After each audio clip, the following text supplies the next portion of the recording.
Hi, my name is Melissa Nell. I'm a registered dietitian and I'm part of the Body 20 Nutrition Doctor team. And in today's video, I want to talk about inflammation and aging. And that's also typically put together and known as inflammaging. And I just want to talk about why we should be concerned about this term and maybe look at 5 things that we can do to reduce our inflammaging. So first of all, inflammaging is basically what happens when there's a chronic low-grade inflammation in the body. So let's just understand inflammation quickly. Inflammation is actually very important. It's a vital function of the body, and that is a response, or the body's response to injury or illness is often inflammation. And that needs to occur to release certain inflammatory cytokines and let's call it molecules that actually then help with the healing and recovery of the body. However, when there's a chronic low-grade inflammation in the body, in other words, there's this inflammation present that shouldn't actually be there because the injury or the illness has actually been resolved, however, there's this chronic low-grade inflammation remaining, we start to see that it actually has a lot of negative impacts on the body and our health. So inflammaging often then can lead to chronic illnesses, especially later in life, but even now we see it earlier in life as well. But it can lead to things like cancer, Alzheimer's disease, Parkinson's disease, type 2 diabetes, osteoporosis, and the list actually just goes on. So we typically do want to be mindful of our inflammation in our body.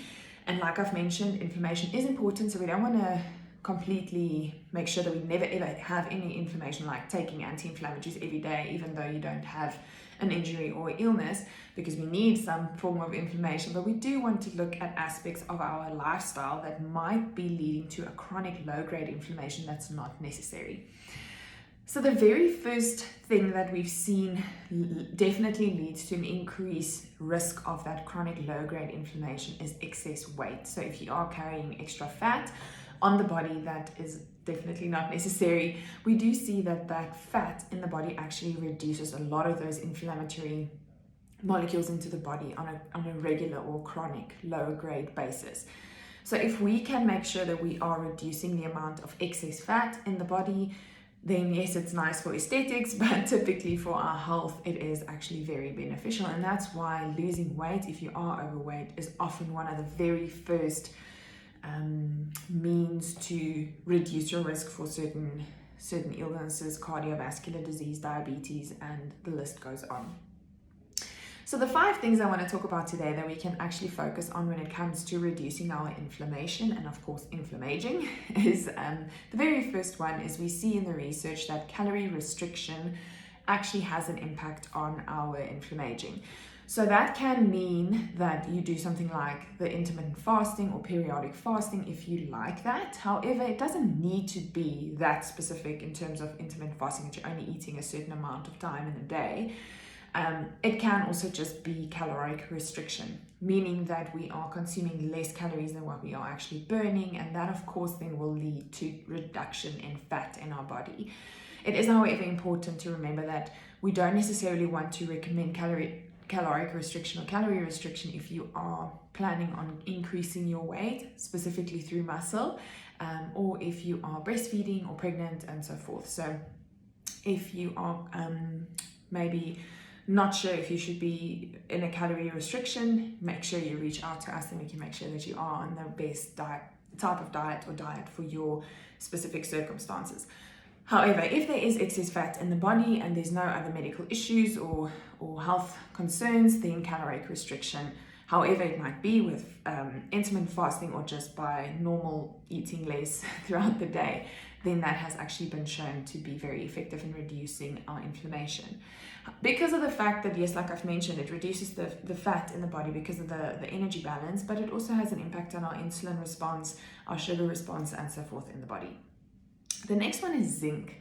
So zinc is actually very effective in reducing our inflammation and also, of course, fighting infections and so forth. So maybe if you are thinking about a multivitamin, make sure that it contains zinc, or you can always take a zinc supplement additional to your diet if you are concerned about your inflammation in your body.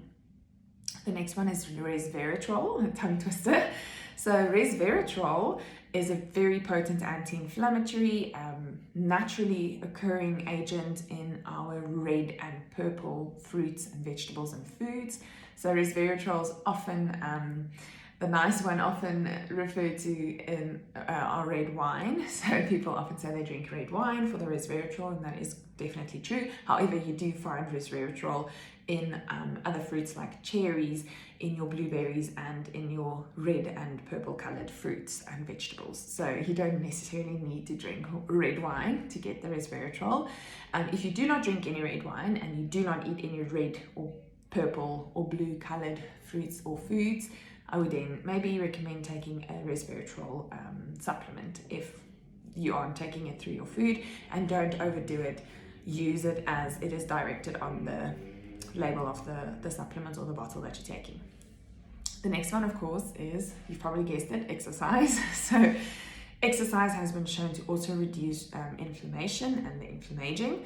Again, because it assists with the energy balance and of course reduction in excess body fat if there is any. However, there's other factors of exercise that also reduces inflammation, the physiological pathways that takes place in the body, as well as the stress reduction that it actually leads to. So that's also why exercise is so important. So if you can move your body on a regular basis, that's great. So if you're doing Body 20, wonderful. But even on the days that you're not doing Body 20, maybe try and go for a walk or a run or do a form of exercise that you enjoy. The last one is, again, back to the diet, is the Mediterranean type of diet. So I think we've spoken a lot about the Mediterranean diet by now, and majority of our eating plans are based on the Mediterranean lifestyle or principles. And we've seen that over the years of doing research that the Mediterranean diet has been shown over and over and over again to be one of the best diets or types of diets to follow.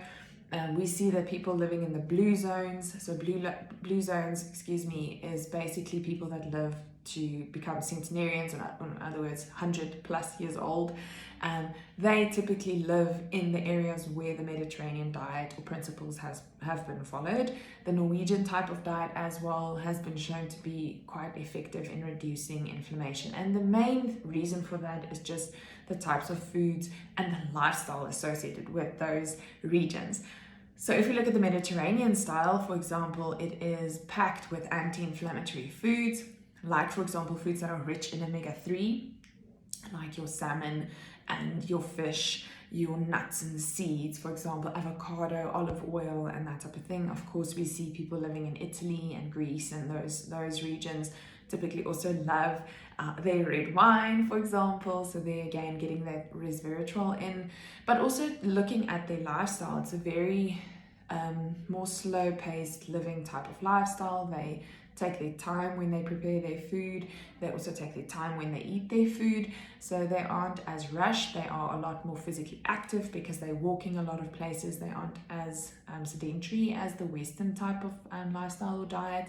And a lot of the foods are vegetable predominant or heavy, actually, if you want to call it that way. It's also very colorful. And then lastly, it's typically seasonable or in-season types of foods that they tend to lean towards, minimally processed, fresh if possible, and so forth.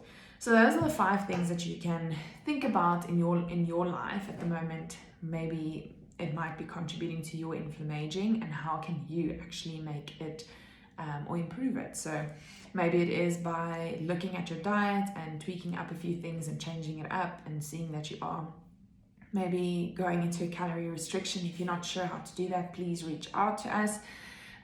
Or it might be to maybe increase your exercise, or it might be to take a zinc supplement, for example. So those are the 5 things that I wanted to talk about today in terms of inflammaging. If you have any questions, let us know, and I'll see you in the next one.